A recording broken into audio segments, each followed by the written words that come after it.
Now that we've installed the Bixlon printer, we need to install Label Artist software. So again, from Faculty Office, Stock Take Install folder, wherever you have it located, we now choose to Label Artist. We'll click on Label Artist, and yes, we do want it to make changes. Allow to run, and English. We go next.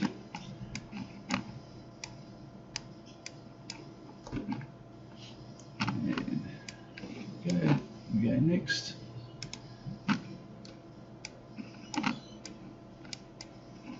And install.